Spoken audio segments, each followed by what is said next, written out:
If you're over 60 and trying to stay healthy, you're probably doing what you've been told for years.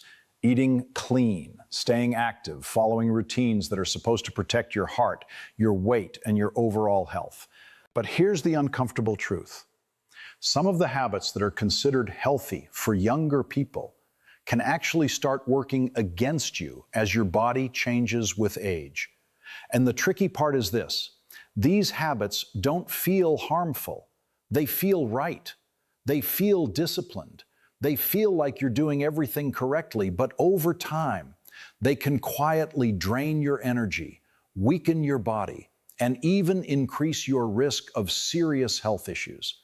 In this video, we're going to break down 5 so-called healthy habits that can actually be damaging after 60.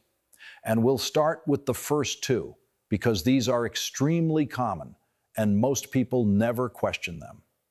The first habit is aggressively cutting calories or eating too little in an attempt to stay slim. For decades, the message has been simple: eat less, weigh less, live longer. And while there is some truth to maintaining a healthy weight, the way you approach it after 60 has to change. As you age, your metabolism naturally slows down. But more importantly, your body becomes more sensitive to calorie restriction. When you eat too little, your body does not just burn fat, it also starts breaking down muscle. And this is where the real problem begins. Muscle is not just about strength or appearance. It plays a critical role in stability, balance, metabolism, and even blood sugar control. Losing muscle mass increases the risk of falls, kamzori, and loss of independence. And once muscle is lost, it becomes much harder to rebuild compared to when you were younger. Many people over 60 unintentionally undereat. They skip meals, eat very small portions, or follow restrictive diets they used earlier in life. On the surface, it may look like they are staying disciplined, but internally, the body is being deprived of the energy and nutrients it needs to maintain muscle and function properly. There is also the issue of protein. As you age, your body requires more protein to maintain muscle, not less. But when calories are cut too low, protein intake often drops as well. This accelerates muscle loss and slows recovery from even minor injuries or illnesses. What makes this habit especially risky is that the effects are gradual. You may not notice it day to day, but over months and years, strength declines, balance becomes less stable, and energy levels drop. It becomes harder to stay active, which then creates a cycle of further decline. A better approach is not to eat as little as possible, but to eat enough of the right foods. Balanced meals that include adequate protein, healthy fats, and nutrients that support muscle and overall health. The goal shifts from being as light as possible to being as strong and functional as possible. The second habit is overdoing cardio while neglecting strength and balance training. Cardio has always been promoted as the cornerstone of good health. Walking, jogging, cycling. These are all excellent for heart health, and they absolutely have a place in a healthy routine. But relying on cardio alone after 60 can create an imbalance. Long sessions of cardio without strength training can actually contribute to muscle loss, especially if calorie intake is not sufficient. You may burn calories, but you are not giving your body the stimulus it needs to maintain or build muscle. Strength is what protects you as you age. It allows you to get up from a chair easily, carry groceries, climb stairs, and most importantly, catch yourself if you stumble. Without it, even simple daily activities become more challenging. Balance is equally important. Many falls do not happen because someone is inactive. They happen because the body cannot react quickly enough to a sudden change. Balance training helps improve coordination and response time, reducing the risk of falls. Another issue with excessive cardio is joint stress. Over time, repetitive movements can put strain on the knees, hips, and lower back. This is especially true if there is already some degree of wear and tear in the joints. Instead of improving mobility, too much of the same movement can sometimes make discomfort worse. This does not mean you should stop cardio. It means it should be part of a balanced approach. Combining moderate cardio with strength training and simple balance exercises creates a much more effective routine. Even small additions can make a big difference. Light resistance exercises, body weight movements, or using resistance bands a few times a week can help maintain muscle. Simple balance practices like standing on one leg or controlled movements can improve stability over time.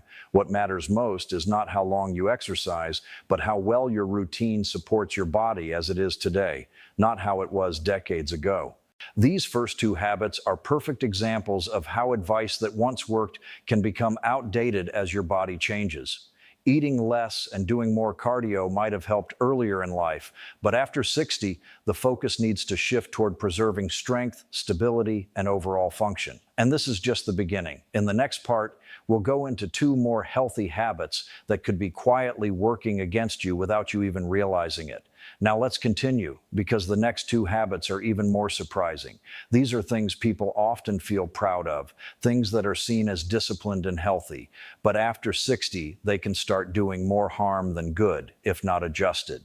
The third habit is drinking excessive amounts of water without considering your body's actual needs. You have probably heard the advice to drink more water everywhere. Stay hydrated, drink 8 glasses a day, carry a bottle with you at all times. And yes, hydration is important.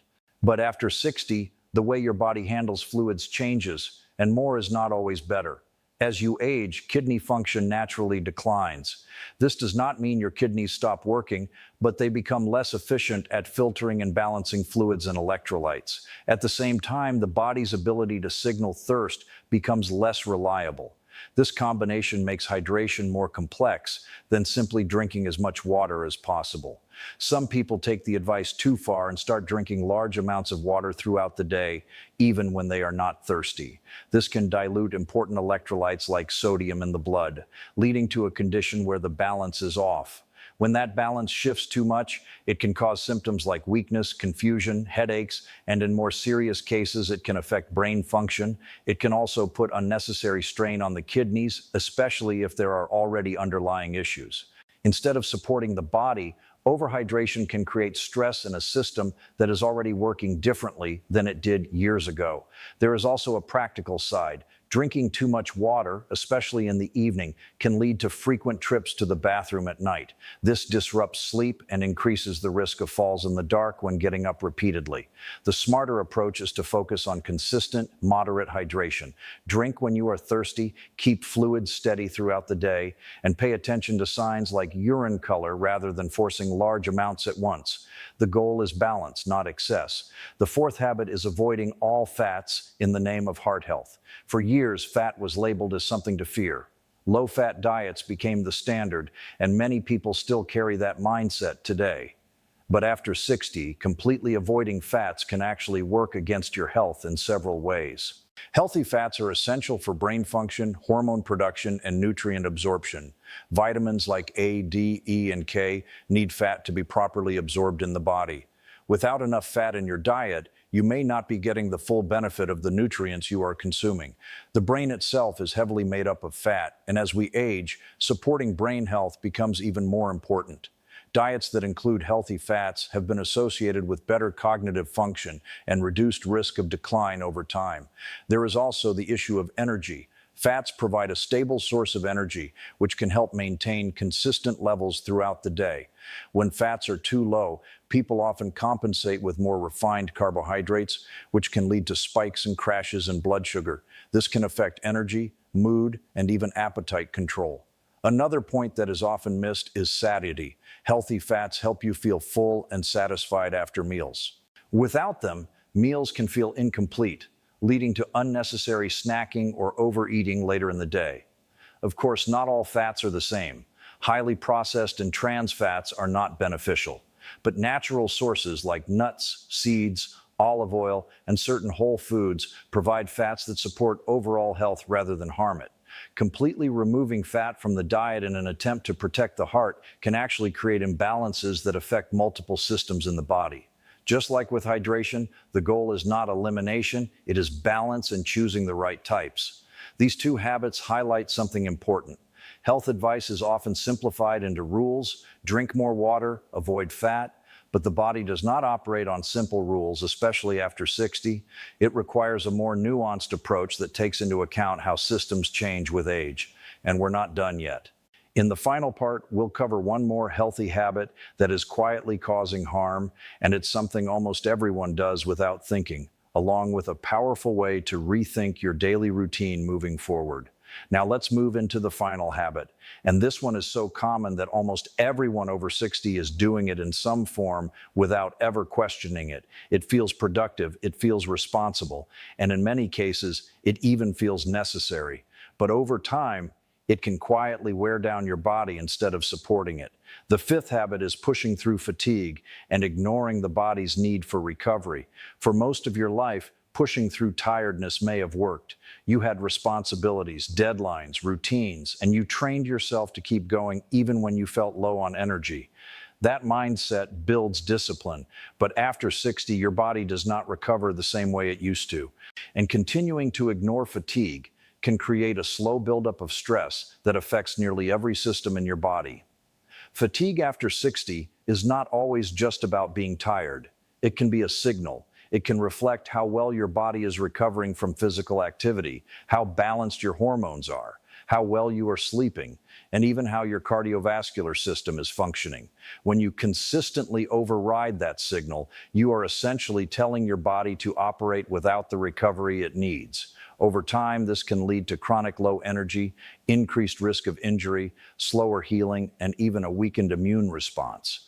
Muscles do not repair as efficiently, joints become more sensitive, and small aches that could have resolved with rest can turn into long-term issues. There is also a direct connection between recovery and strength. The body does not get stronger during activity. It gets stronger during recovery. When you walk, exercise, or stay active, you are creating a stimulus. But the actual improvement happens afterward, when the body repairs and adapts. If recovery is not adequate, that process is incomplete. Sleep plays a major role here. After 60, sleep patterns often change.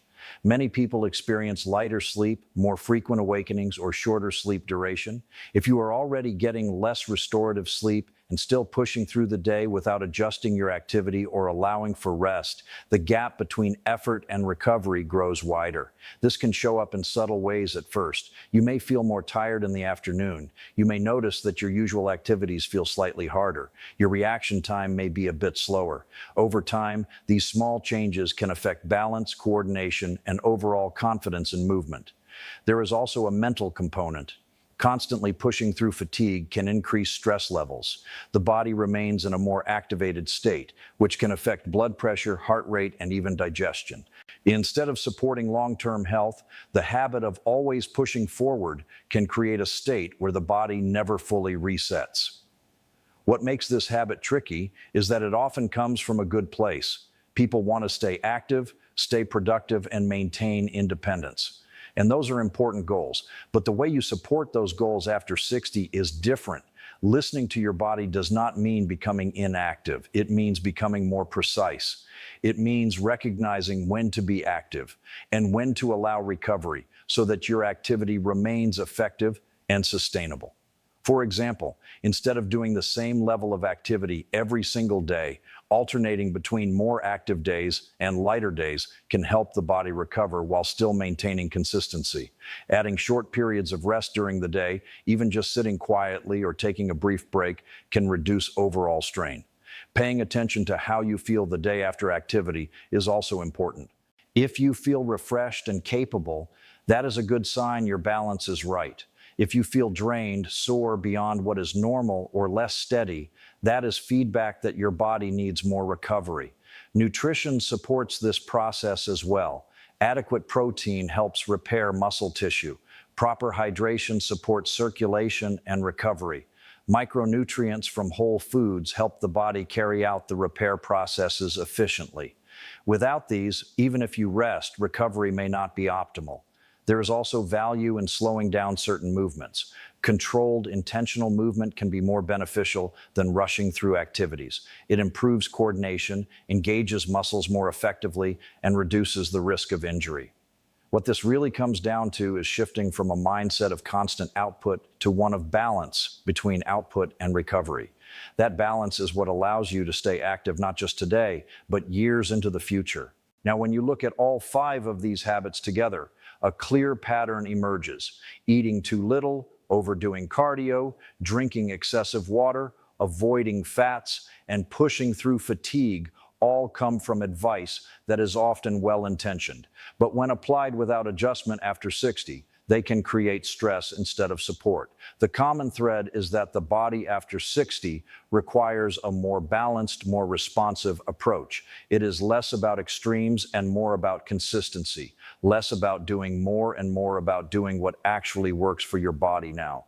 Health at this stage is not built on intensity. It is built on sustainability. It is built on habits that you can maintain without wearing yourself down. It is built on understanding signals rather than ignoring them. So instead of asking whether something is generally healthy, start asking whether it is healthy for you at this stage of your life in the way you are doing it.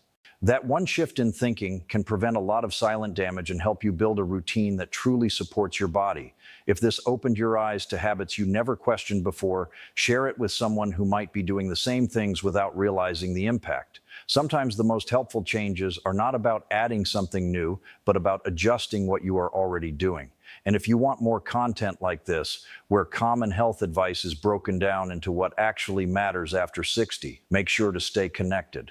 The more clearly you understand your body, the easier it becomes to take care of it in a way that keeps you strong, steady, and independent for the long run.